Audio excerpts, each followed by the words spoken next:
தந்தை மகன் தூய ஆவியாரின் பெயராலே. நம் ஆண்டவராகிய இயேசு கிறிஸ்துவின் அருளும் கடவுளின் அன்பும் தூய ஆவியாரின் நட்புறவும் உங்கள் அனைவரோடும் இருப்பதாக.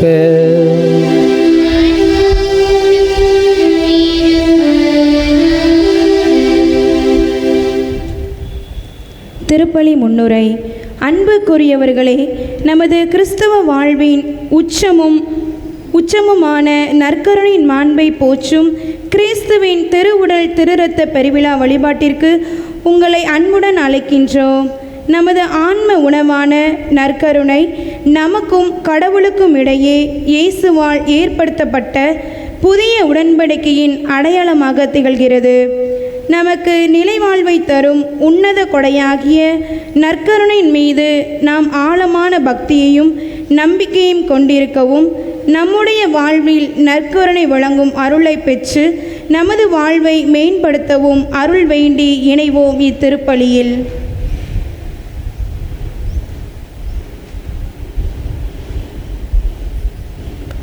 இத்திருப்பலியில் நம்மோடு இணைந்து Surandai Anthony Viyagappa Jenson Delphin Angel குடும்பத்திற்கு இறைவன் செய்த நன்மைகளுக்கு நன்றியாகவும், ஜெனி ஜெனா கல்வி ஞானத்திலே அருள் பெற வேண்டும் என்பதற்காகவும், கிறிஸ்துவில் மரித்த ஆன்மாக்கள் இளைப்பாற்றிக்காக ஒப்பு கொடுக்கிறார்கள். சுரண்டை லூர்துராஜன் ரெஜிலா குடும்பத்திற்கு இறைவன் செய்த நன்மைகளுக்கு நன்றியாகவும், ஜெமிக்ஷா இறை ஞானத்திலும் கல்வியிலும் சிறந்து விளங்க வேண்டும் என்பதற்காகவும், அனைத்து நன்மைகளுக்காகவும் ஒப்பு கொடுக்கிறார்கள். சுரண்டை சேஸ்ராஜ் மரிய லில்லி குடும்பத்திற்கு இறைவன் செய்த நன்மைகளுக்கு நன்றியாகவும், சேஸ்ராஜ் கிறிஸ்துவில் மரித்த 3வது ஆண்டு நினைவு ஆன்மை இளைப்பாற்றிக்காகவும், யாரும் நினையாத ஆன்மாக்களுக்காகவும் ஒப்பு கொடுத்து ஜெபிக்கிறார்கள். சுரண்டை ஆண்ட்ரோ உஷா குடும்பத்திற்கு இறைவன் இதுவரை செய்த நன்மைகளுக்கு நன்றியாகவும், குழந்தைகளுடைய படிப்பு, இறை ஞானம், ஆசீர்வாதம், எதிர்பார்த்து காத்து கொண்டிருக்கிற கல்லூரி சீட்டு கிடைக்க வேண்டும் என்பதற்காகவும், சேசுதாசன் வாலிஸ் இறந்து 3வது ஆண்டு நன்றி பலியாகவும், கிறிஸ்துவில் மறைத்த அனைத்து ஆன்மாக்களுக்காகவும், யாரும் நினையாத ஆன்மாக்களுக்காகவும்,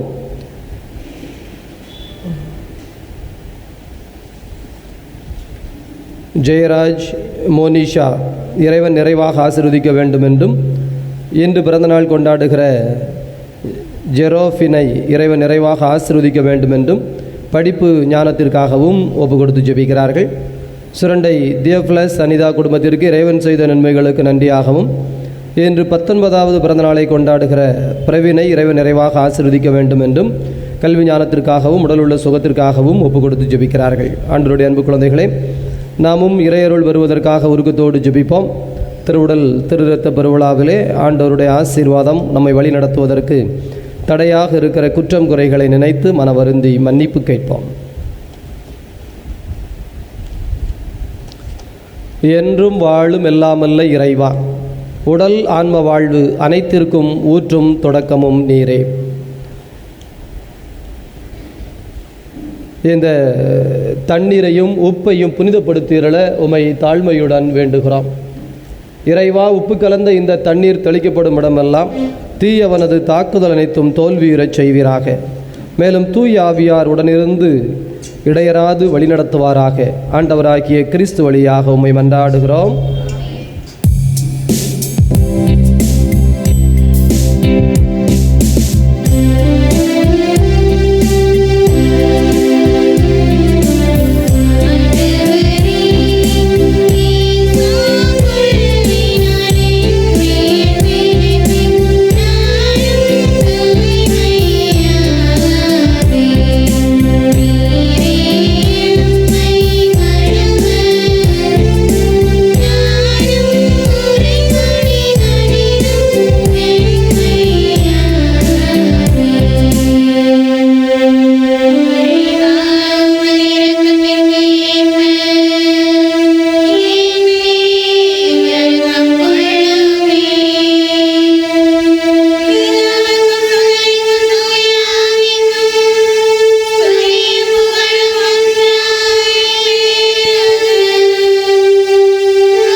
திருப்பலியில் நம்மோடு இணைந்து சுரண்டை லூர்து மிக்கேல் அம்மாவிற்கு சுகம் கிடைத்ததற்கு நன்றி பலியாக, இருதயம் ஃபெர்னாந்து ஆன்ம இளைப்பாற்றிக்காக, அந்தோணி அம்மாள், ரொசாரி இவர்களது ஆன்ம இளைப்பாற்றிக்காகவும் ஜெபிக்கிறார்கள்.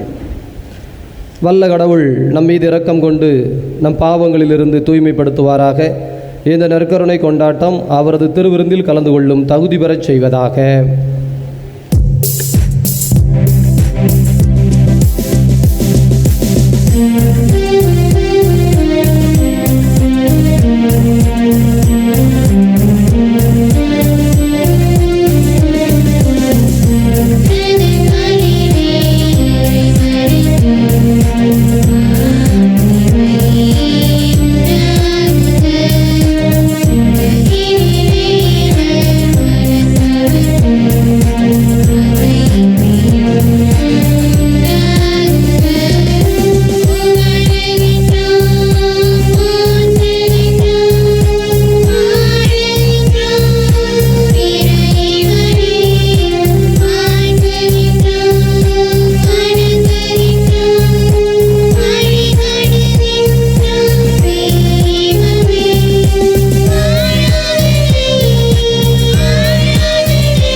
மன்றாடுவோமாக. இதய அமைதியே இறைவா, இந்த வியப்பிற்குரிய அருள் அடையாளத்திலே உம்முடைய திருப்பாடுகளின் நினைவை எங்களுக்கு விட்டு சென்றீரே. உமது திருவுடல் திரு ரத்தம் இவற்றின் மறைபொருளை வணங்கும் நாங்கள் உமது மீட்பின் பலனை இடைவிடாமல் அனுபவிக்க அருள் புரியும். என்றென்றும் வாழ்ந்து ஆட்சி செய்கின்ற உமை மன்றாடுகின்றோம்.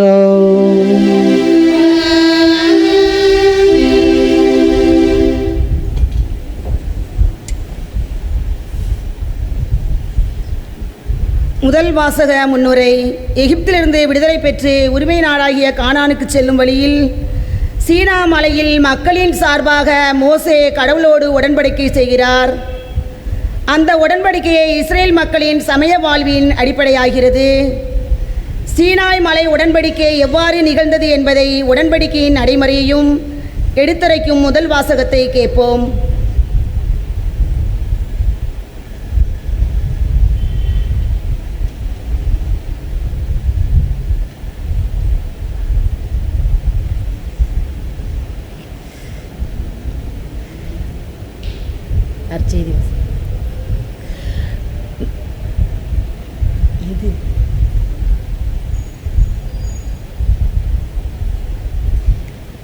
யோவான் எழுதிய நற்செய்தியிலிருந்து வாசகம். அக்காலத்தில் இயேசு யூதர்கள் கூட்டத்தை நோக்கி கூறியது,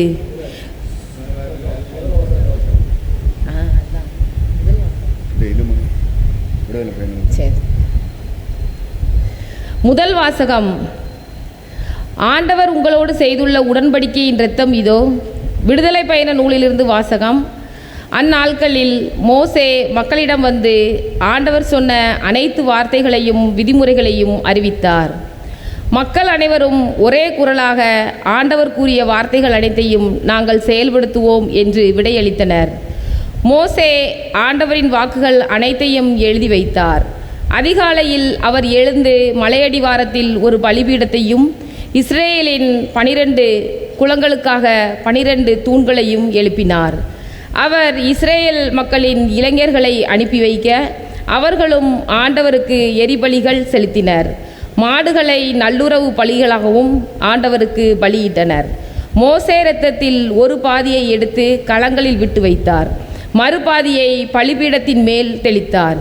அவர் உடன்படிக்கையின் ஏட்டை எடுத்து மக்கள் காதுகளில் கேட்கும்படி வாசித்தார். அவர்கள் ஆண்டவர் கூறிய அனைத்தையும் நாங்கள் செயல்படுத்தி கீழ்ப்படிந்திருப்போம் என்றனர். அப்போது மோசே இரத்தத்தை எடுத்து மக்கள் மேல் தெளித்து, இவ்வனைத்து வார்த்தைகளுக்கும் இணங்க ஆண்டவர் உங்களோடு செய்துள்ள உடன்படிக்கையின் இரத்தம் இதோ என்றார். இது ஆண்டவர் வழங்கும் அருள்வாக்கு.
இரண்டாம் வாசக முன்னுரை. ஒவ்வொரு ஆண்டும் பாவ கழுவாய் நாளில் பலியிடப்பட்ட ஆட்டின் இரத்தத்தை தெளித்து யூதர்களை அவர்களின் பாவத்திலிருந்து விடுவிப்பார் தலைமை குரு. ஆனால் ஒவ்வொரு ஆண்டும் இந்த நடைமுறை நிறைவேறுகிறது. ஆனால் இயேசு என்னும் நம்முடைய உன்னத தலைமை குரு தன்னையே பலியாக தந்து எல்லா தலைமுறைக்குமான பாவ கழுவாய் செய்தார் என எடுத்துச் சொல்லும் இரண்டாம் வாசகத்தை கேட்போம்.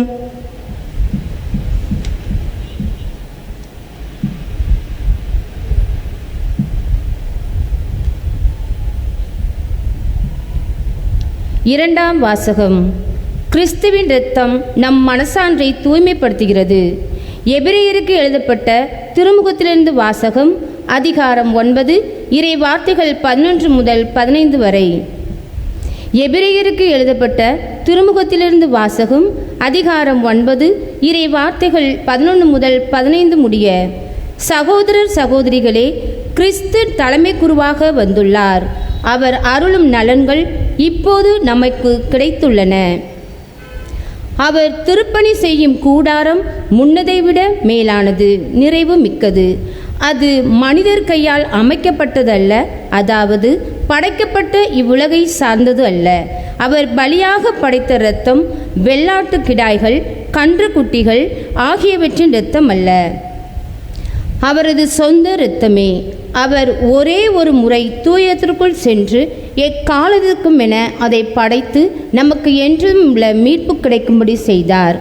வெள்ளாட்டு கிடாய்கள், காளைகள் இவற்றின் இரத்தமும் கிடாரியின் சாம்பலும் தீட்டுப்பட்டவர்கள் மீது தெளிக்கப்படும்போது சடங்கு முறைப்படி அவர்கள் தூய்மை பெறுகிறார்கள். ஆனால் கிறிஸ்துவின் இரத்தம் வாழும் கடவுளுக்கு நாம் வழிபாடு செய்யுமாறு சாவுக்கு அழைத்து செல்லும் செயல்களிலிருந்து நம் மனசான்றை எத்துணை மிகுதியாய் தூய்மைப்படுத்துகிறது. ஏனெனில் என்றும் உள்ள தூய ஆவியினால் தம்மை தாமே கடவுளுக்கு மாசற்ற பலியாக கொடுத்தவர் அவரே. இவ்வாறு அவர் புதிய உடன்படிக்கையின் இணைப்பாளராய் இருக்கிறார். கடவுளால் அழைக்கப்பட்டவர்கள் அவரால் வாக்களிக்கப்பட்ட என்றும் நிலைக்கும் உரிமை பேற்றை பெறுவதற்கென்று இந்த உடன்படிக்கை உண்டானது. இது ஒரு சாவின் மூலம் ஏற்படுத்தப்பட்டது. இந்த சாவு முந்தைய உடன்படிக்கையை மீறி செய்த குற்றங்களிலிருந்து மீட்படுகின்றது. இது ஆண்டவர் வழங்கும் அருள்வாக்கு.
ஆண்டவர் உங்களோடு இருப்பாராக.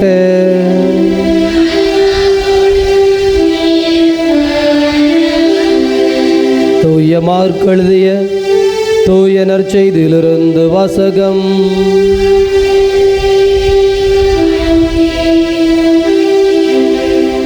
தூய மார்க் எழுதிய தூய நற்செய்தி 14வது அதிகாரம். ஆண்டவருடைய வார்த்தைகள் 12 முதல் 16, மேலும் 22 முதல் 26. புளிப்பற்ற அப்ப விழாவின் முதல் நாள் வந்தது. பாஸ்கா ஆட்டுக்குட்டியை பலியிடும் அந்நாளிலே இயேசுவின் சீடர், நீர் பாஸ்கா விருந்துண்ண நாங்கள் எங்கே சென்று ஏற்பாடு செய்ய வேண்டும் என விரும்புகிறீர் என்று கேட்டார்கள். அவர் பின்வருமாறு கூறி தம் சீடர்களுள் இருவரை அனுப்பினார். நீங்கள் புறப்பட்டு நகருக்குள் செல்லுங்கள். மண்குடத்தில் தண்ணீர் சுமந்து கொண்டு ஒரு ஆள் உங்களுக்கு எதிரே வருவார். அவர் பின்னே செல்லுங்கள். அவர் எந்த வீட்டுக்குள் சொல்லுகிறாரோ அந்த வீட்டின் உரிமையாளரிடம், நான் என் சீடர்களோடு பாஸ்கா விருந்து உண்பதற்கான என் அறை எங்கே என்று போதகர் கேட்கச் சொன்னார் என கூறுங்கள். அவர் மேல் மாடியில் ஒரு பெரிய அறையை காட்டுவார். அது தேவையான வசதிகளோடு தயார் நிலையில் இருக்கும். அங்கே நமக்கு ஏற்பாடு செய்யுங்கள். சீடர்கள் சென்று நகரை அடைந்து தங்களுக்கு அவர் சொல்லியிருந்தவாறே அனைத்தையும் கண்டு பாஸ்கா விருந்திற்கு ஏற்பாடு செய்தார்கள். அவர்கள் உண்டு கொண்டிருந்த பொழுது அவர் அப்பத்தை எடுத்து கடவுளை போற்றி அதை பிட்டு அவர்களுக்கு கொடுத்து, இதை பெற்றுக்கொள்ளுங்கள், இது எனது உடல் என்றார். பின்பு அவர் கிண்ணத்தை எடுத்து கடவுளுக்கு நன்றி செலுத்தி அவர்களுக்கு கொடுத்தார். அனைவரும் அதிலிருந்து பருகினர். அப்பொழுது அவர் அவர்களிடம், இது எனது உடன்படிக்கையின் இரத்தம், பலருக்காக சிந்தப்படும் இரத்தம். இனிமேல் இறையாட்சி வரும் அந்நாளில்தான் நான் திராட்சை பழ ரசத்தை குடிப்பேன். அதுவரை ஒருபோதும் குடிக்க மாட்டேன் என உறுதியாய் உங்களுக்கு சொல்லுகிறேன் என்றார். அவர்கள் புகழ் பாடல் பாடிவிட்டு ஒலிவ மலைக்கு சென்றார்கள். ஆண்டவரின் அருள்வாக்கு.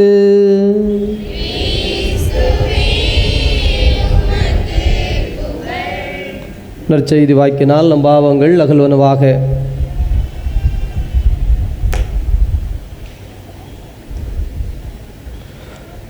இயேசுவில் நல்லவர்களே, ஆண்டவருடைய அன்பு நிறைந்த குழந்தைகளே, திருவுடல் திரு இரத்த பெருவிழா திருச்சபையினுடைய மிக முக்கியமான அடிப்படை விசுவாச இறையியல் தத்துவத்தினுடைய ஒரு முத்தாய்ப்பான விழா.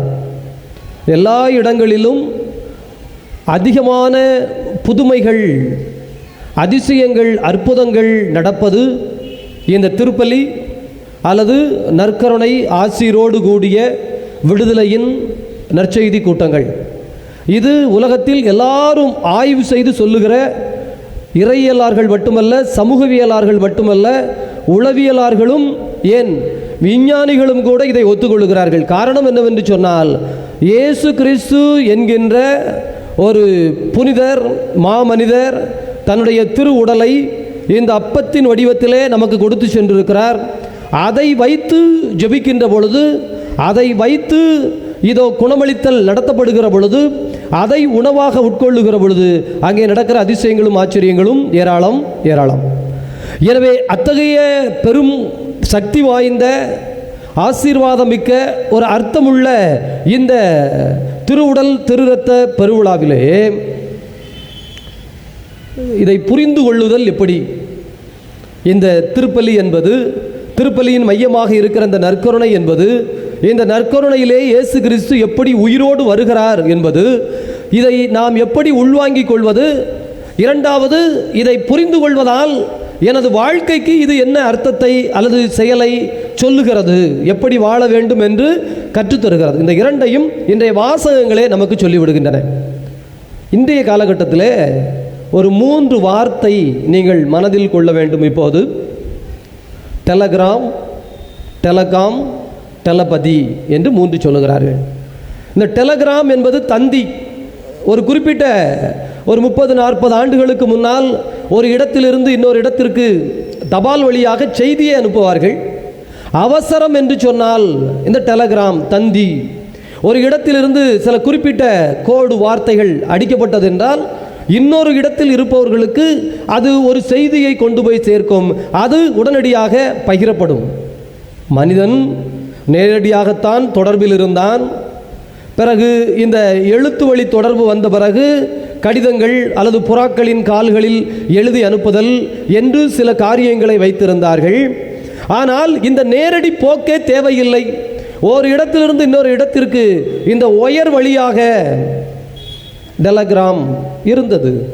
பிறகு மனிதனின் வளர்ச்சி இன்னும் கொஞ்சம் கூடுகிறது. இந்த டெலகிராம் கூட தேவையில்லை. டெலகாம் ஒரு இடத்துல இருந்து பேசினாலே இன்னொரு இடத்திற்கு போகும்.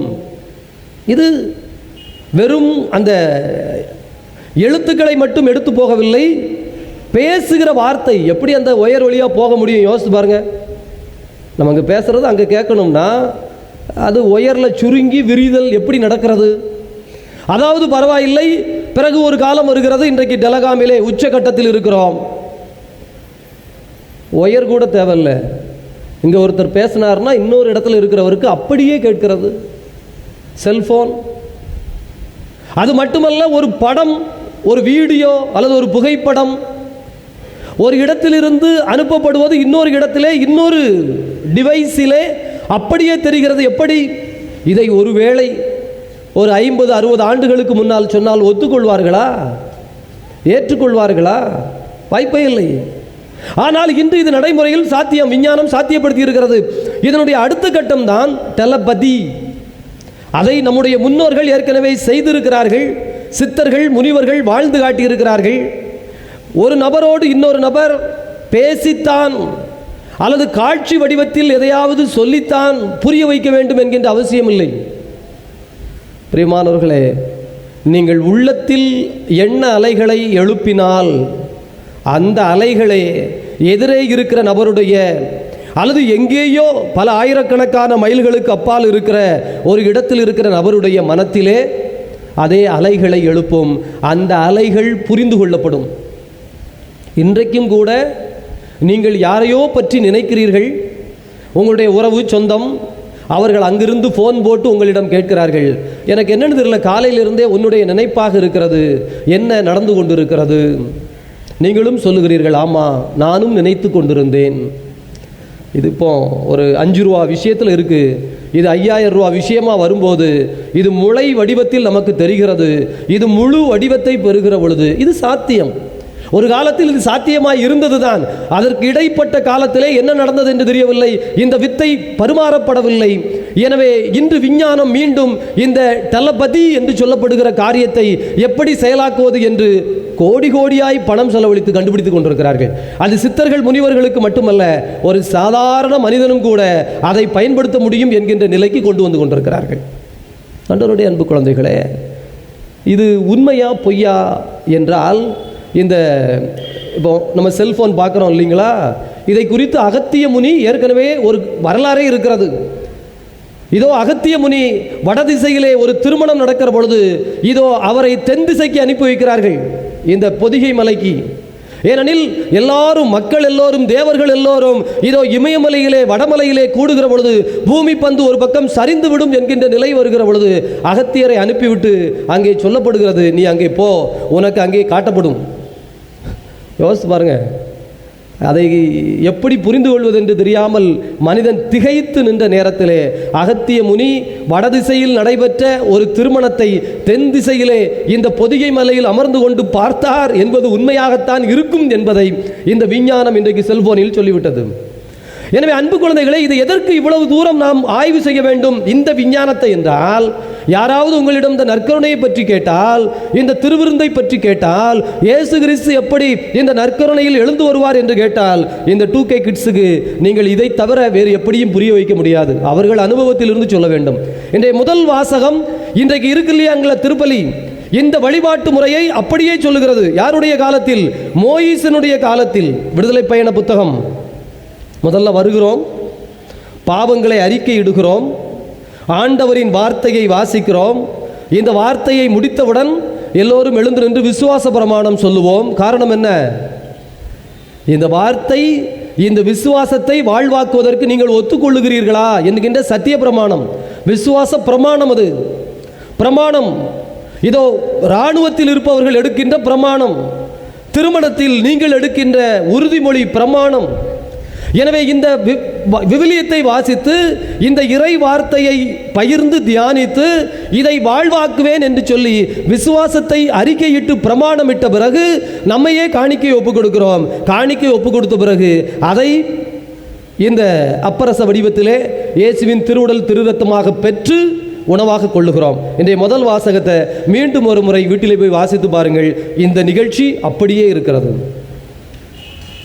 எனவே திருப்பலி என்பது சும்மா திருச்சபை ஒன்றும் இப்படி ஒரு அமைப்பு முறையை வடிகட்டி வைக்கவில்லை. ஆனால் இந்த மோயிசன் ஒப்பு கொடுத்த திருப்பலியில் என்ன ஒப்பு கொடுக்கப்பட்டது? விலங்கினுடைய இரத்தம், விலங்கினுடைய சதை. இறை வார்த்தை வெறும் 10 கட்டளை மட்டும் வாசிக்கப்பட்டது. ஆனால் இங்கே அந்த 10 கட்டளை என்பது பறந்து விரிந்து இயேசுவாய். எனவே இயேசுவினுடைய வார்த்தை இரண்டாவது வாசகம் எப்போதும் ஞாயிறு திருப்பலியிலே புதிய ஏற்பாட்டிலே இயேசு கிறிஸ்துவுக்கு பின்பகுதியில் உள்ளதிலிருந்து, முதல் வாசகம் பழைய ஏற்பாட்டிலிருந்து எல்லோற்றையும் உள்ளடக்கியது இந்த திருப்பலி. இறை வார்த்தைக்கு பிறகு நாம் என்ன செய்கின்றோம்? இந்த இயேசுவினுடைய திருவுடல் திரு ரத்தத்தை பெறுகிறோம். அதுவும் வடிவம் பெறுகிறது பாருங்கள். முதலிலே அங்கங்கே இந்த ஒப்பு கொடுத்தார்கள் மோயிசனின் காலத்தில். எனவே தினம் தினம் ஒப்பு கொடுக்க வேண்டும். இதை யார் செய்தார்? தினம் தினம் இந்த பாவ பரிகார பலியை. பழைய ஏற்பாட்டிலே யோபுவை வாசித்து பாருங்கள். தன்னுடைய குழந்தைகளுக்காக, தனக்காக ஒருவேளை கனவில் கூட எண்ணங்கள் சிதறி இருக்கலாம் என்பதற்காக இந்த யோபு தினம் பாவ பரிகார பலி ஒப்பு கொடுத்தார். தினம் இன்றைக்கு 5 முறை தொழுகிறோம் என்று சொல்கிறவர்களைப் போல 7 முறை பலி ஒப்பு கொடுத்தவர்களும் உண்டு. ஆனால் எருசலேம் ஆலயம் கட்டப்பட்ட பிறகு டெய்லி எங்கே எருசலேம் ஆலயத்துக்கு போக? ஆகவே ஆண்டிற்கு ஒரு முறை தலைமை குரு புனிதத்தின் புனிதம் என்று சொல்லப்படுகிற பீடத்திற்குள் போய் எல்லா மக்களுடைய பாவங்களுக்கு பரிகாரமாகவும் இறையருள் வருவதற்காகவும் ஆண்டுக்கு ஒரு முறை இந்த பலியை ஒப்புக் கொடுப்பார். அதுதான் பலி ஒப்பு கொடுக்கின்ற செம்மறி. அந்த செம்மறியை சுட்டி காட்டும் விதமாகத்தான் திருமுழுக்கு யோவான் சொல்லுவார், இதோ இயேசு கிறிஸ்து போகிறாரே, இவரே இறைவனின் செம்மறி. அது என்ன செம்மறி? ஆண்டிற்கு ஒரு முறை பலி ஒப்பு கொடுப்பதற்காக குறிக்கப்பட்ட செம்மறி. சும்மா ரோட்டில் மேய்ந்து கொண்டிருக்கிற ஒரு ஆட்டை பற்றி இதோ ஆட்டுக்குட்டி போகிறது என்று சொல்லவில்லை. பலியின் ஆடு ஸ்பெசிஃபிக்கா அதற்காகவே வளர்க்கப்படுகின்ற, வசனம் கொடுக்கணும்னா வளர்க்குறோம் இல்லைங்களா, 1 வருஷம் 1.5 வருஷம் வளர்த்து அதற்காக ஒப்பு கொடுக்கப்பட்ட ஆடு சுட்டி காட்டப்படும். அதுபோல் தான் திருமுழுக்கு யோவான் இயேசுவை பார்த்து சுட்டி காட்டுகிறார். இந்த ஆட்டுக்குட்டி பலி ஒப்பு கொடுப்பதற்கான செம்மறி, இறைவனின் செம்மறி, கடவுளுக்கானவர். பிரியமானவர்களே, அதைத்தான் இயேசு கிறிஸ்து மாற்றுகிறார். எப்படி இந்த டெலகாமாக மாறி, அதுவும் ஒயர்லெஸ்ஸாக மாறி, வரும் காலத்திலே டெலபதியாக இது பேச வேண்டும், சொல்ல வேண்டும், இவ்வளவு காணும் கையை காலை ஆட்ட வேண்டும் என்பதல்ல. எண்ணத்தில் அப்படி எழுப்பினால் அங்கே முழுவதும் பதிந்து விடுமோ அதுபோன்ற ஒரு டெலபதியை இயேசு கிறிஸ்து தினம் தினம் ஒப்பு கொடுத்த ஒரு பலியை ஆண்டுதோறும் ஒப்பு கொடுக்கின்ற ஒரு பலியாக ஏற்கனவே ஏற்படுத்தி வைத்திருந்தார்கள். ஆட்டுக்குட்டி அல்லது மாட்டினுடைய இரத்தத்தை எடுத்து தெளித்தார்கள். ஆனால் இயேசு சொன்னார், என்னை உண்.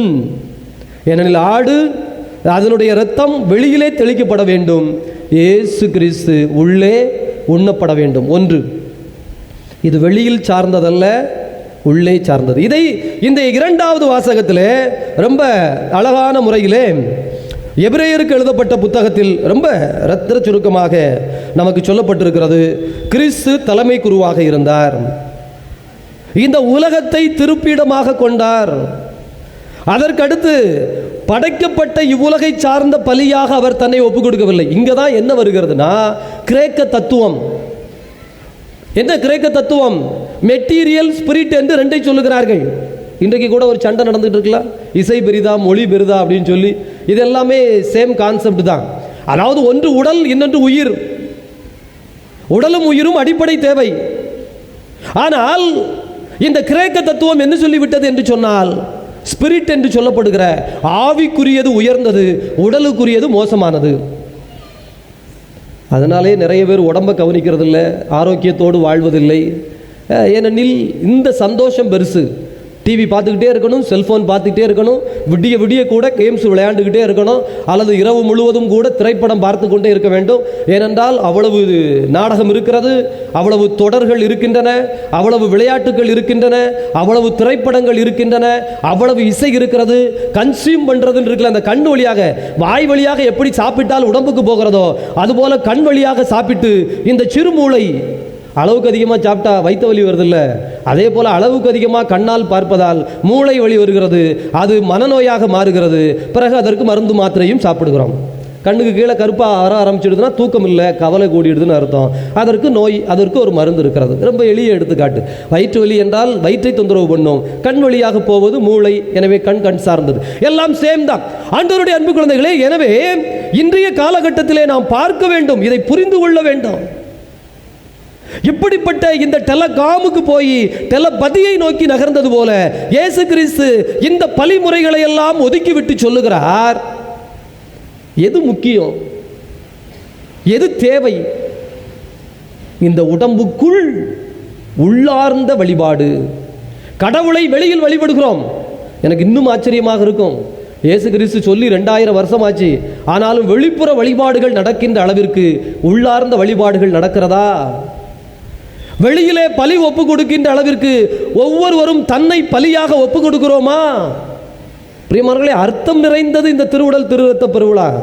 இயேசு உள்ளே போகிறார், வெளியே அல்ல. அதனால் தான் சொல்லுவார், வெளிப்புறத்தை கழுவினால் போதுமா பாத்திரத்தின் வெளிப்புறத்தை? உள்ளே என்ன இருக்கிறது?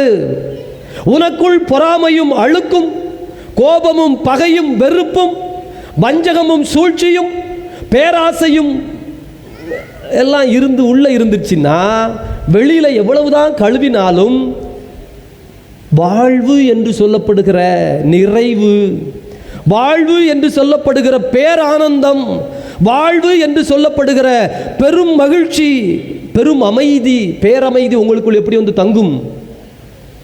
எனவே இதை நம்ம புரிந்து கொண்டே வர வேண்டும்.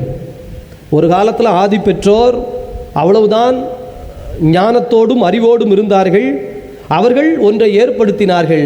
அடுத்த கட்டத்திற்கு வரலாற்றின் பக்கங்கள் நகர்ந்து கொண்டே போயிருக்கின்றன. எனவே இதை இயேசு கிறிஸ்து சொன்னதை திருவெளிப்பாட்டு புத்தகமும் உறுதி செய்யும். இதோ ஆலயம் என்பதை ஆண்டவர் சொல்லுகிறார், மக்கள் மத்தியில் நான் இருக்கிறேன், மக்களுக்குள் நான் இருக்கிறேன், மக்களோடு நான் இருக்கிறேன். அன்பு குழந்தைகள், இந்த ஆலயத்தில் உங்களுக்குள்ள இருக்குல்ல பக்தி, இதே பக்தி உங்க வீட்டிலே இருக்கணும். இதே உறவு, இதே கொண்டாட்டம், இங்கே பொறுத்து போகிற மன்னித்து போகிற இதே குணம் நம்முடைய வீட்டிலும் இருக்க வேண்டும். அதற்கு தான் இயேசுவை உள்ளே உட்கொண்டு வீட்டிற்கு கொண்டு போகிறோம். இல்லைனா இங்கேயே பலி செலுத்தி விட்டு இங்கேயே கொண்டாட்டம் போட்டு விட்டு நீங்கள் போங்கள் என்று சொல்லிவிடலாம். எனவே 3வது கட்டம் என்று சொல்லப்படுகிற உள்ளார்ந்த வழிபாடு. எனவே இதோ வெளிப்புறத்தை சார்ந்ததல்ல, உள்புறத்தை சார்ந்தது. அது ஆட்டுக்கிடாயின் ரத்தம் அல்ல, கன்றுக்குட்டியின் ரத்தம் அல்ல, சொந்த ரத்தம். உங்களுடைய ரத்தம் உங்களுடைய இதயத்தில் பலியாக ஒப்பு கொடுக்கப்படவில்லை என்றால், பின்னால் சிலுவை வச்சுருக்கோம்ல, இப்படி கையை நீட்டி பாருங்க, இந்த இடம் தான் மையம், இயேசுவினுடைய இதயம் வருகிற இடம். இந்த கோயில் பாருங்க, இப்படி போடுறாங்க கட்டுறாங்கல்ல, இந்த இடத்துல தான் பீடம், இங்கே தான் பலி ஒப்பு கொடுக்கப்பட வேண்டும். பேராசையும் அல்லது இங்கேதான் வேறு சாத்தானுக்குரிய பொறாமை, வஞ்சகம், சூழ்ச்சி, சூது என்று சொல்லப்படுகிற எல்லாம் இங்கே தான் நடக்கும். நீங்கள் பலி இங்கே தான் ஒப்பு கொடுக்கணும். நீங்கள் எதை ஒப்பு கொடுக்கிறீர்கள், எதை உள்ளே கொள்ளுகிறீர்கள். எனவே தான் இயேசுவை வாங்கிறது நாக்கில் இல்லை, இதயத்தில். இயேசு வந்து அமர்கிற இடம் வெறுமனே நாக்கிற்கு போய் வயிற்றுக்குள் போய் வெளியே போவதல்ல, இதயத்தில் போய் அமர்கிறார், புத்தியை செயலாற்றுகிறார். இன்னும் அடுத்த கட்டம் எப்படி வரும்னா, இதே போல் ஆலயங்கள் அல்லது இடங்கள் அல்லது இந்த வார்த்தைகள் இதுதான் தேவை என்பதல்ல. நீங்கள் உங்களுக்குள் இறைவனை உணர்ந்து விட்டீர்கள் என்று சொன்னால், உங்களுக்குள் ஆண்டவர் வந்து விட்டார் என்று சொன்னால், நமக்கு அழகாக சொல்லுகிறார்கள் நம்முடைய சித்தர்கள், மனம் அது செம்மையானால் மந்திரங்கள் ஜெபிக்க வேண்டாம். எவருடைய மனம் செம்மையாகி விடுகிறதோ அவருக்கு மந்திரம், தந்திரம், பூஜை, பரிகாரம் எதுவுமே தேவை கிடையாது. இயேசு கிறிஸ்து இதை சொல்லுவார். எல்லாரும் வந்து இயேசுகிட்ட கேட்பாங்க, நாங்கள்லாம் நோன்பு இருக்கிறோம், பரிசேயர்கள் சதுசேயர்களை பாருங்க, மறைநூல் அறிஞர்களை பாருங்க, எவ்வளவு நோன்பு இருக்கிறோம், உன்னோடு இருக்கிற சீடர்கள் ஏன் நோன்பு இருப்பதில்லை?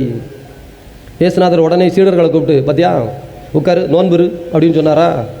இதே கேள்வி இன்னொன்று கேட்பான். எல்லோரும் வரி செலுத்துகிறார்கள் ரோமைக்கு, ஆண்டவரே நம்ம வரி செலுத்தணுமான்னு கேட்கும்போது இயேசு கிறிஸ்து சொல்லுவார் பேதுருவிட்ட, போ கடலுக்கு ஒரு தூண்டில் போடு, ஒரு மீன் வரும், வாயப்பழ உள்ள 2 ரூபா இருக்கும், எடுத்து கொண்டு போய் உனக்கு எனக்கும் தலைவரி செலுத்திட்டு வான்னு சொல்லுவார். அதே போல இங்க எப்பா நீ வா வந்து எல்லாரும் உட்காரு, பரிசேயர்கள் சதுசேயர்கள் சொல்ற மாதிரி நோன்புன்னு சொல்லல. மானுட மகன் தங்களோடு இருக்கும் வரை விருந்தினர்கள் துக்கம் கொண்டாடலாமா? நம்மலாம் துக்கம் கொண்டாடுறோம்னா என்ன அர்த்தம்? நம்மலாம் நோன்பு இருக்கிறோம்னா என்ன அர்த்தம்? நம்மளாம் நம்மளையே வருத்திக்கிறோம்னா என்ன அர்த்தம்? நம்மலாம் துன்பத்தையும் துயரத்தையும் மேலே இழுத்து போட்டுக்கிறோம்னா என்ன அர்த்தம்? மானுட மகன் நம்மளை விட்டு போயிட்டாருன்னு அர்த்தம். மானுட மகன் தங்களோடு இருக்கும் வரை, மணமகன் தங்களோடு இருக்கும் வரை விருந்தினர்கள் நோன்பு இருக்க மாட்டார்கள், துக்கம் கொண்டாட மாட்டார்கள், எதுவும் செய்ய மாட்டார்கள். அதுதான் உச்சகட்டம். கடைசி வரைக்கும் இப்படி கூட்டம் கூட்டிக்கிட்டே இருக்கிறதோ, உலகத்தில் மக்களை கொண்டாந்து சேர்த்துக்கிட்டே இருக்கிறதோ, மதத்தில் மக்களை இணைத்து கொண்டு, அது எந்த மதமாக இருந்தாலும் சரி, கடைசி வரைக்கும் கூட்டம் சேர்த்து கொண்டே இருப்பது இறைவனின் நோக்கம் அல்ல. கூட்டம் கலைந்து போக வேண்டும், ஆனால் சாவை நோக்கி கலைந்து போகக்கூடாது, இருட்டை நோக்கி கலைந்து போகக்கூடாது, அல்லது தீமையை நோக்கி கலந்து போகக்கூடாது. உயர்வை நோக்கி, அருளை நோக்கி வாழ்வில் மனிதர்கள் நிறைவு பெறுகிற பொழுது, இந்த உயர் வழியாக நடக்கலாம். இப்போ நம்ம பண்ணிக்கிட்டு இருக்கிறது உயர் வழி. இந்த உயர் வழி வழிபாடுகளும் செல்போன் வழி வழிபாடுகளைப் போல காணாவழி வழிபாடுகளாக, அதையும் தாண்டி டெலபதி என்று சொல்லப்படுவதைப் போல உங்கள் உள்ளம் இறைவனின் கூடாரம். நீங்கள் ஒவ்வொருவரும் உயிருள்ள ஆலயங்கள். உங்களுக்குள் தினம் தினம் வழிபாடு நடத்துவீர்கள். ஒவ்வொரு நொடி பொழுதும் உங்களுக்குள் வழிபாடு நடத்துவீர்கள்.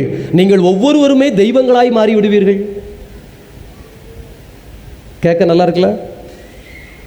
எல்லாருமே கடவுளின் தன்மை முழுவதும் நிறைந்து நிற்கிற மனிதர்களாய் மாறுவோம். ஒருவேளை நம்ம இல்லைனாலும் பேரப்பிள்ளைகளின் பேரப்பிள்ளைகளாவது அப்படி மாறிடுங்கிற நம்பிக்கையில் தான் இந்த உலகம் ஓடிக்கொண்டிருக்கிறது. எனவே திருவுடல் திருரத்த பெருவிழா நம்முடைய விசுவாச பயணத்தில் மோயிசனில் தொடங்கி ஒரு பாதி வழி வந்திருக்கிறது. 2000 ஆண்டுகளாக அந்த பாதி வழியை நாம் தாண்டவே இல்லை. டெலகாம் ஒயர் வழியாகவே இருக்கிறோம். இன்னும் செல்போனுக்கு மாற வேண்டும். அதற்கடுத்து எதற்கு மாற வேண்டும்? டெலபதிக்கு மாற வேண்டும். அத்தகைய சமூகத்திற்காக ஜெபிப்போம். ஆமீன். எழுந்து நின்று நம்முடைய நம்பிக்கை அறிக்கையிடுவோம்.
மன்றாட்டுகளை சொல்லி ஜெபிப்போம்.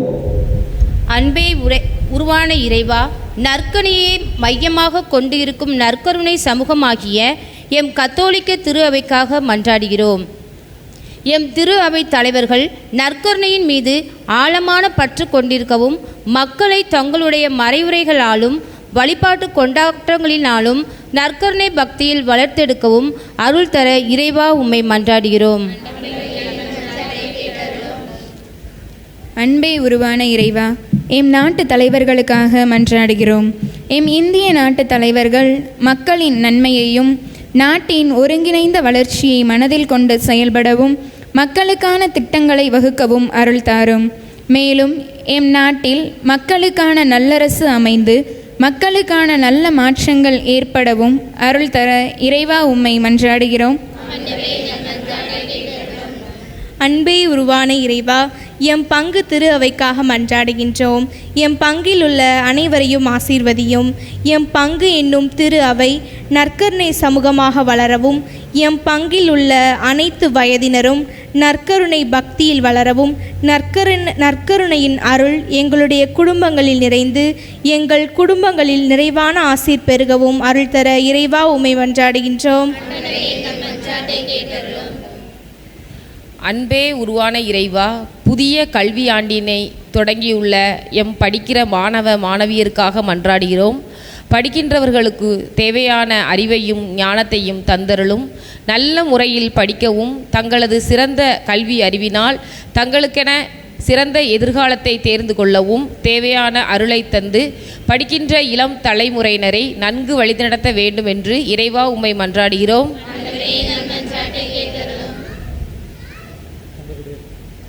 ஆண்டவருடைய அன்பு குழந்தைகளே, இறைவாக்கினர் புத்தகம் தெளிவாய் சொல்லுகிறது, அந்நாட்களில் யாரும் யாரையும் பார்த்து இதோ ஆண்டவரை அறிந்து கொள்ளும் என்று சொல்ல மாட்டார்கள். ஏனெனில் ஆண்டவரை பற்றிய அறிவால் இந்த மண்ணுலகு கடலால் நிறைந்திருப்பது போல, கடல் நீரால் நிறைந்திருப்பது போல இந்த மண்ணுலகு ஆண்டவரை பற்றிய அறிவால் நிறைந்திருக்கும். எனவே தயவு செய்து உருக்கத்தோடு ஜெபிப்போம். ஒவ்வொருவரும் தனிப்பட்ட விதத்திலே, ஆண்டவரே என்னை உம்முடைய இறை அறிவால் நிரப்பும், என்னை உம்முடைய தெய்வீக சிந்தனைகளால் நிரப்பும், என்னை உம்முடைய தெய்வீக மனத்தால் நிரப்பும். இதோ அந்த பள்ளத்தாக்கில் இறந்து போய் கிடந்த எலும்புகளெல்லாம் உயிர் பெற்று இதோ உயிரோடு நின்றது போல எனக்குள் இருக்கிற அவநம்பிக்கைகளெல்லாம் அகற்றப்பட்டு நம்பிக்கையும் இதோ உற்சாகமும் நிறைவும் நிறைந்த உள்ளமாக மாற்றும் என்று தயவு செய்து ஒவ்வொருவரும் கேட்போம். நம்முடைய குடும்பங்கள், நம்முடைய தனிப்பட்ட வாழ்வு அனைத்தும். அன்பான கடவுளே, நாங்கள் உம்முடைய பிள்ளைகள் இந்த உரிமையோடு உம்மை நோக்கி எழுப்பி இருக்கிற அந்த மன்றாட்டுகளை எல்லாம் எங்கள் ஆண்டவராகிய கிறிஸ்து வழியாக உம்மை வேண்டுகின்றோம். ஆமேன்.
சகோதர சகோதரிகளை, உங்களுடையதும் என்னுடையதுமாக ஒப்புக் கொடுக்கப்படுகின்ற இப்பலி எல்லாம் வல்ல தந்தையாகிய இறைவனுக்கு ஏற்புடையதாகும்படி மன்றாடுங்கள்.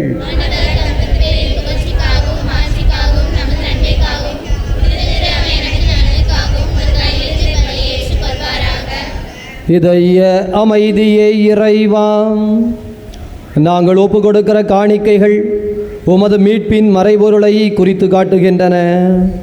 அதனால் உமது திரு அவைக்கு அமைதி ஒற்றுமை ஆகிய கொடைகளை கனிவுடன் தந்தருள்வீராக.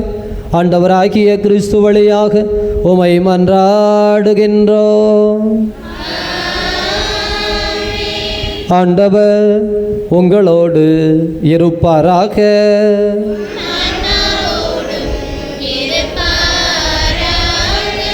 இதயங்களை மேலே எழுப்புங்கள். நம் இறைவனாகிய ஆண்டவருக்கு நன்றி கூறுவோம்.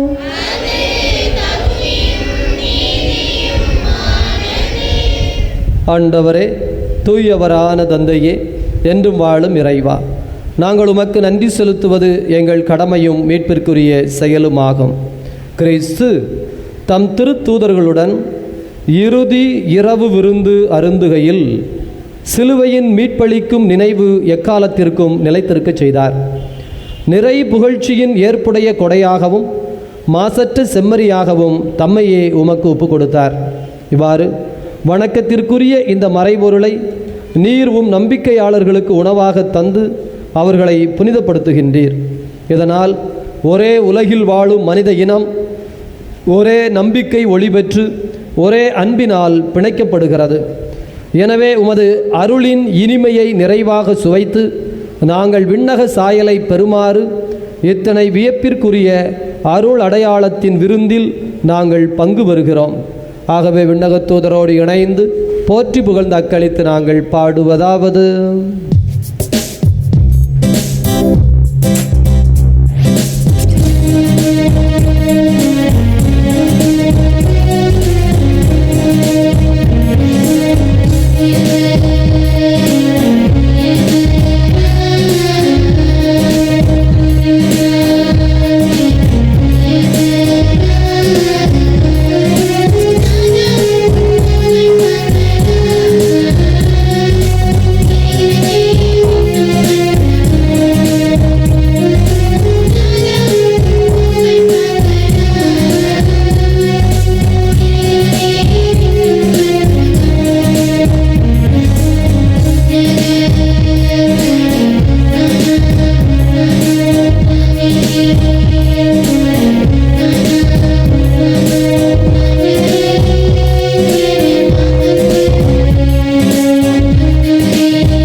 இதய அமைதியே இறைவா, நேர்மையாகவே தூயவர், தூய்மை அனைத்திற்கும் ஊற்று. ஆகவே உம்முடைய தூய ஆவியை பொழிந்து காணிக்கைகளை தூய்மைப்படுத்த உம்மை வேண்டுகிறோம். இவ்வாறு எங்கள் ஆண்டவர் இயேசு கிறிஸ்துவின் உடலும் இரத்தமுமாக எங்களுக்கு இவை மாறுவனவாக. அவர் பாடுபட உளம் கனிந்து தம்மை கையளித்த போது அப்பத்தை எடுத்து நன்றி செலுத்தி அதை பெற்று தம் சீடர்களுக்கு அளித்து அவர் கூறியதாவது: அனைவரும் இதிலிருந்து பெற்று உண்ணுங்கள், ஏனெனில் இது உங்களுக்காக கையளிக்கப்படும் என் உடல்.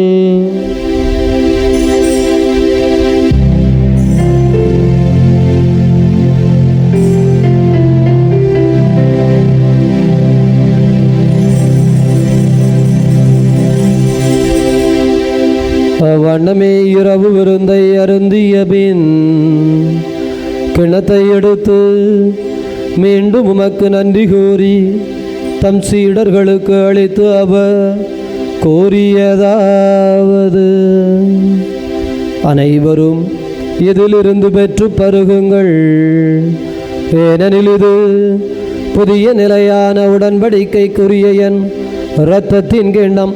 இது பாவ மன்னிப்புக்கென்று உங்களுக்காகவும் பலருக்காகவும் சிந்தப்படும். இதை என் நினைவாக செய்யுங்கள்.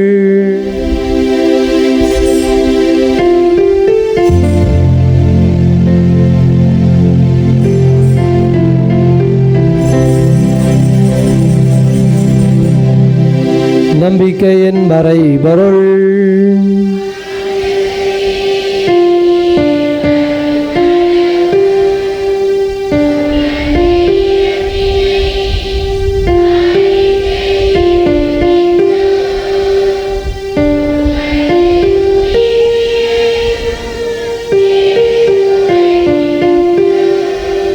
ஆகவே ஆண்டவரே, நாங்கள் கிறிஸ்தவன் இறப்பினையும் உயிர்ப்பினையும் நினைவு கூர்ந்து வாழ்வு தரும் அப்பத்தினையும் மீட்பளிக்கவும் கிண்ணத்தினையும் ஒப்பு கொடுக்கின்றோம்.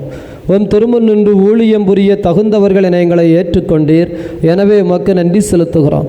மேலும் கிறிஸ்துவின் உடலிலும் இரத்தத்திலும் பங்கு கொள்ளும் எங்களை தூய ஆவியானவர் ஒன்று சேர்க்க வேண்டும் என உம்மை தாழ்மையுடன் மன்றாடுகிறோம். ஆண்டவரே, உலகம் முழுவதும் பரவி இருக்கும் அது அவையை நினைவு கூர்ந்தருளும். சிறப்பாக எங்கள் திருத்தந்தை பிரான்சிஸ் எங்களாயர் அந்தோணிசாமி உமது அன்பின் குழந்தைகள் அனைவரையும் தெய்வீக அன்பினால் நிறைவு பெறச் செய்தருளும். உயிர் தொழுவோம் என்கின்ற எதிர்நோக்குடன் இறந்த அனைவரையும் உமது திருமுக ஒளியினுள் ஏற்றுக்கொள்ளும் எங்கள் அனைவர் மீதும் இரக்கமாயிரும். கடவுளின் கன்னித்தாயான மாட்சிமிக்க மரியாள், புனித அப்போஸ்தலர், இவ்வுலகில் உமக்கு உகந்தவராய் இருந்த புனிதர் அனைவருடனும் நாங்கள் இலைவாழ்வில் பங்கு கொள்ளும் தகுதி பெற்று உம் திருமகன் இயேசு கிறிஸ்து வழியாக உம்மை புகழ்ந்தேத்து வரமருள உம்மை மன்றாடுகிறோம். இவர் வழியாக இவரோடு இவரில் எல்லாம் வல்ல இறைவனாகிய தந்தையே, தூயாவியாரின் ஒன்றிப்பில் எல்லா புகழும் ஆட்சியும் என்றென்றும் உமக்கு உரியதே.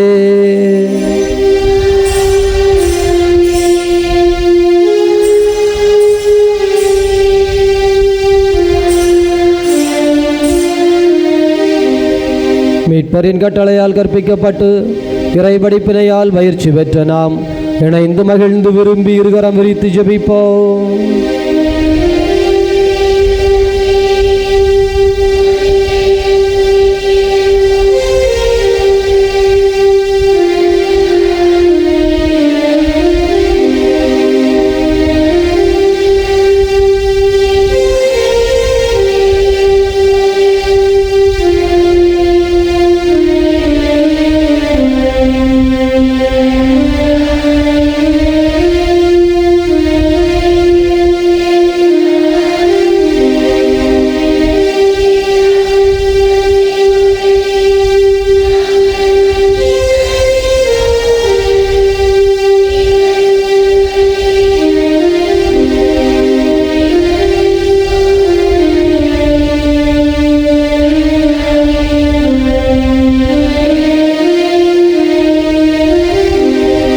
ஆண்டவரே, தீமை அனைத்திலும் இருந்து எங்களை விடுவித்து எங்கள் வாழ்நாளில் அமைதியை கனிவுடன் அருள உம்மை மன்றாடுகின்றோம். உமது இரக்கத்தின் உதவியால் நாங்கள் பாவத்திலிருந்து எப்போது விடுதலை பெற்று யாதொரு கலக்கமும் இன்றி நலமாயிருப்போமாக. நாங்கள் எதிர்நோக்கி இருக்கிற பேரின்பத்திற்காகவும் மீட்பராகிய இயேசு கிறிஸ்துவின் வருகைக்காகவும் காத்திருக்கின்றோம்.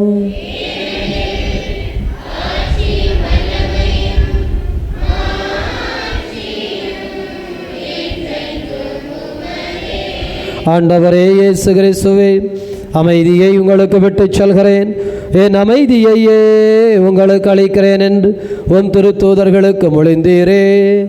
எங்கள் பாவங்களை பாராமல் உமது திரு அவையின் நம்பிக்கையை கண்ணோக்கி அதற்கு அமைதியும் ஒற்றுமையும் தந்தருள்வீராக. என்றென்றும் வாழ்ந்து ஆட்சி செய்கின்றவர் நீரே. ஆண்டவருடைய அமைதி உங்களோடு என்றும் இருப்பதாக.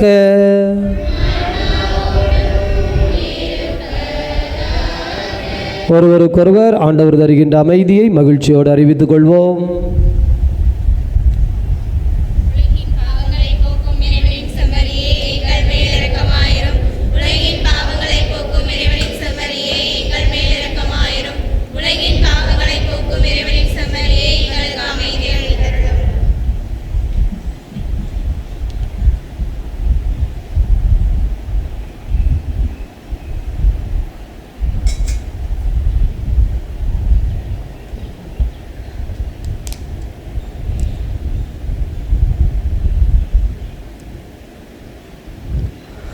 இதோ இறைவனின் செம்மறி, இவரை உலகின் பாவங்களை போக்குகின்ற தெய்வம். இந்த தெய்வத்தினுடைய விருந்துக்கு அழைக்கப்பட்டிருக்கிற நாம் அனைவரும் பேர் பெற்றவர்கள்.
திருமண அறிக்கை. எல்லாம் வல்ல இறைவன் திருவருளால் சுரண்டை பங்கு ராஜகோபாலத்தில் இருக்கும் தகப்பனார் பீட்டர், தாய் பாத்திமா மேரி இவர்கள் மகன் அந்தோணி ராஜுக்கும், காமநாயக்கன் பட்டி பங்கு குருவி நத்தத்தில் இருக்கும் தகப்பனார் ஜபஸ்தியான், தாய் அந்தோணி திருக்குடும்பம் இவர்கள் மகள் மரிய அந்தோணி சுகிர்தா மேரிக்கு திருமணம். இது 2வது அறிக்கை. சுரண்டை பங்கு அழகாபுரி பட்டணத்தில் இருக்கும் தகப்பனார் ஆறுமுகம், தாய் மாரியம்மாள் இவர்கள் மகன் அழகு காளிக்கும். சுரண்டை பங்கு சுரண்டையில் இருக்கும் தகப்பனார் பிரான்சிஸ், தாய் தெரேசாள் இவர்கள் மகள் ஆக்னஸ் மேரிக்கு திருமணம். இது 2வது அறிக்கை. திருவிதாங்கோடு பங்கு திருவிதாங்கோடில் இருக்கும் தகப்பனார் சார்ஜ், தாய் அமலா இவர்கள் மகன் ஜாகிலானுக்கும். சுரண்டை பங்கு சுரண்டையில் இருக்கும் தகப்பனார் சந்திரகுமார், தாய் நிர்மலா இவர்கள் மகள் மோனிசாவுக்கு திருமணம். இது 2வது 3வது அறிக்கை. புளியங்குடி பங்கு புளியங்குடியில் இருக்கும் தகப்பனார் மரிய சந்தனராஜ், தாய் அருள் செல்வி இவர்கள் மகன் சில்வஸ்டருக்கும்.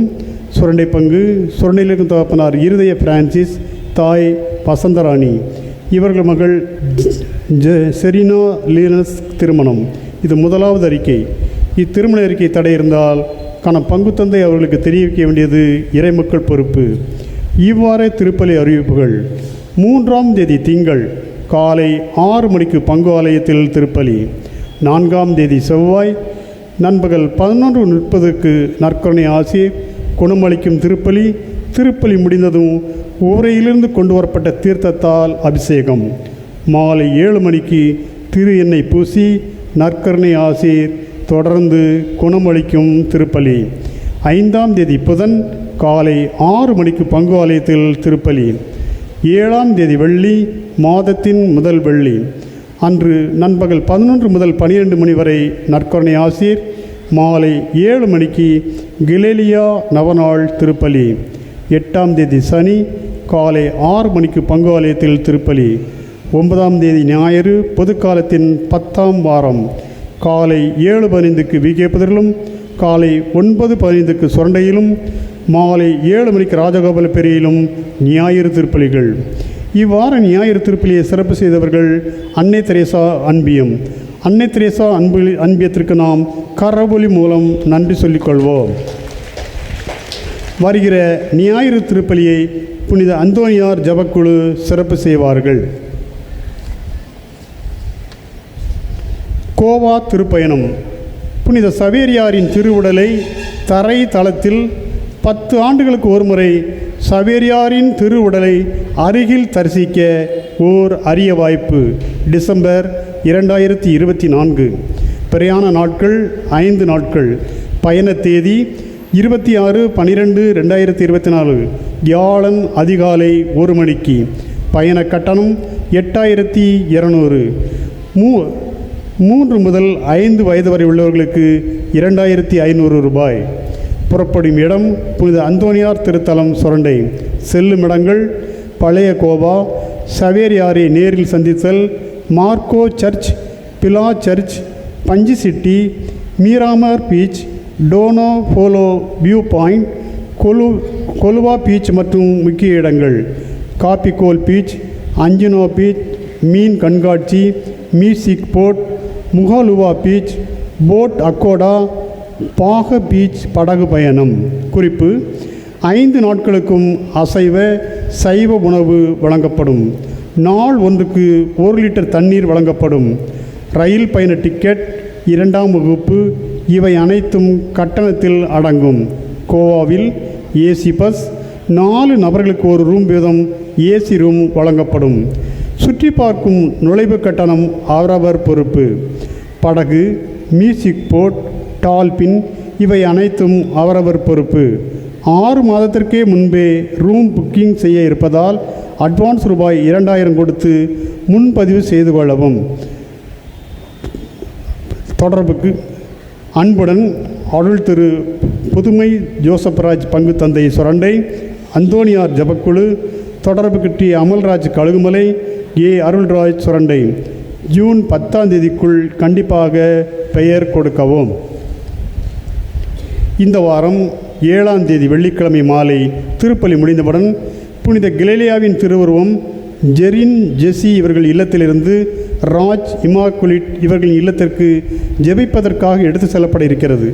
இத்திரு நிகழ்வுகளில் புனித கலிலேயா சபை உறுப்பினர்கள் அனைவரும் தவறாமல் கலந்து கொண்டு புனித கலிலேயா வழியாக இறை அருளை பெற அன்புடன் அழைக்கின்றோம்.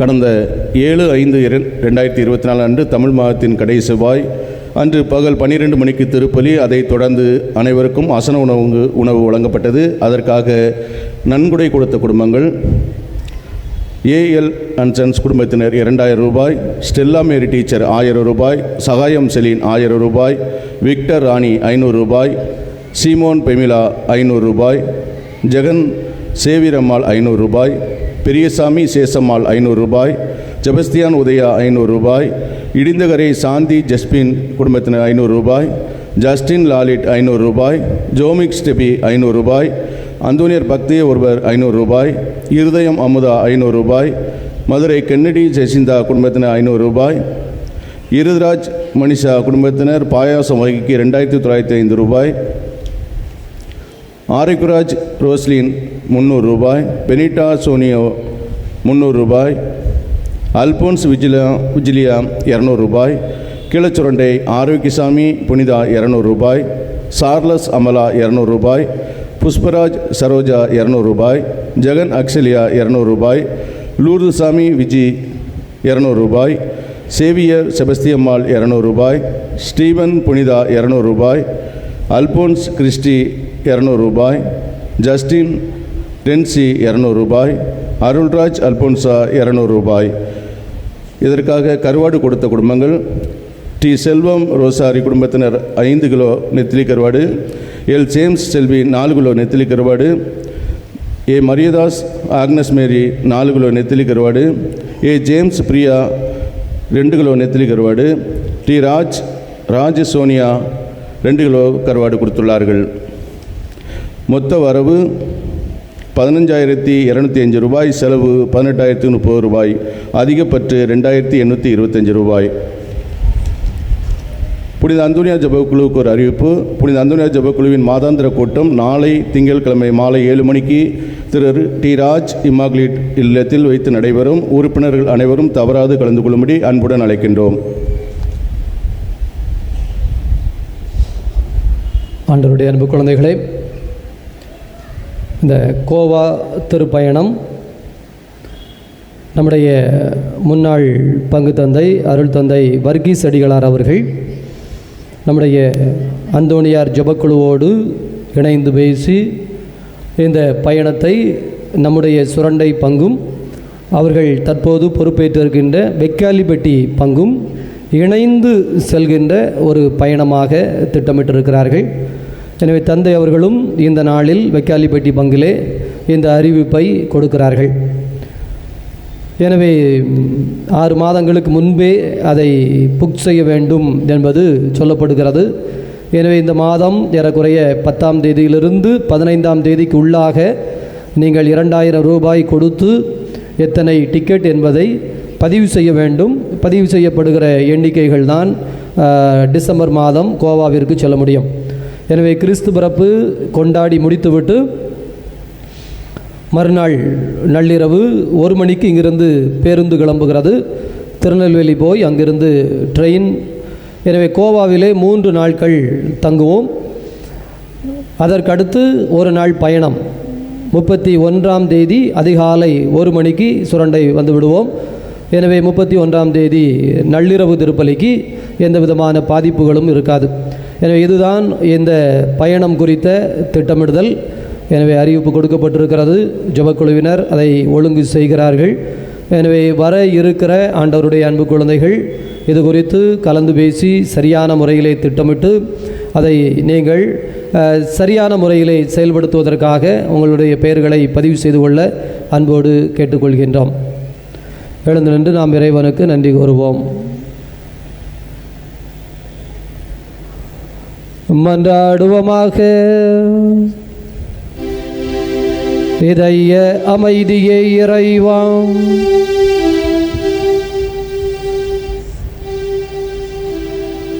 உயர் மதிப்புள்ள திரு உடலையும் திரு இரத்தத்தையும் நாங்கள் இவ்வுலகில் உட்கொள்வது உமது இறை தன்மையை சுவைக்கும் என்புருவதன் முன் அடையாளமாக திகழ்கின்றது. அதனால் நாங்கள் அப்பேரின்பத்தில் என்றென்று மகிழ்ந்திருந்து அக்களிப்போமாக. என்றென்று வாழ்ந்து ஆட்சி செய்கின்ற அவர் வழியாக உமை மன்றாடுகின்றோம். ஆண்டவர் உங்களோடு இருப்பாராக.